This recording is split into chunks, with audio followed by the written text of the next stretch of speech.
Itora-inĩ rĩa Kisumu ndogo barabara-inĩ ya kuma Londiani gũthiĩ Muhoroni kaunti-inĩ ya Kericho niho mutino ũyũ ũhanĩkire mathaa-inĩ ma mĩaraho ũgĩkuruhania rori na matatũ ya andũ 14 ya ũkui wa mũingĩ.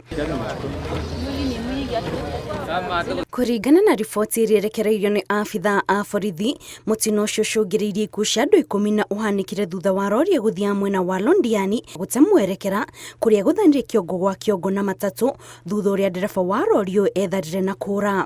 Nikasikia lori imekuja na nguvu. Sasa hii Nissan dereva mwenye alikuwa anaendesha Nissan akasema huyu mwenye lori anataka kutua aje. Dakika kidogo nimeona hii lori imefinya Nissan chini. Mama mwingine akalia woi, huyu mtu anatua aje, tunapeleka watoto shule. And we want to confirm that this transit ilikuwa na makosa because this head collision ilisababishwa, hii transit ilikuwa inaenda chini na imepatikana upande wa wale ambao wanaenda kuelekea juu. Kũringana na aikari a mwena ũcio nĩ gũkoretwo gũkĩyumĩria mĩtino mĩingĩ barabara-inĩ ĩyo kuona ndĩrĩ yarĩkio gũthondekwo na nĩkĩo rĩu marahoya thirikari ĩrĩkĩrĩrie mĩhang'o ya waki wa barabara ĩyo. Hii barabara imekuwa mbaya tangu miaka gani? Watu wa Shiango wamekataa kutengeneza hii barabara.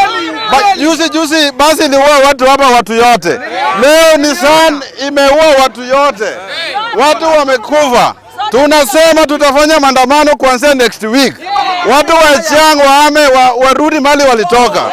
Wakikataa kutengeneza hii barabara. This accident has actually been something that we have always been witnessing along this highway, and we want to appeal the government of Kenya today henceforth kwamba hii njia hii irekebishwe. Tumesikia inawekwa budget kila wakati na tumekuwa tukishangaa itengenezwe.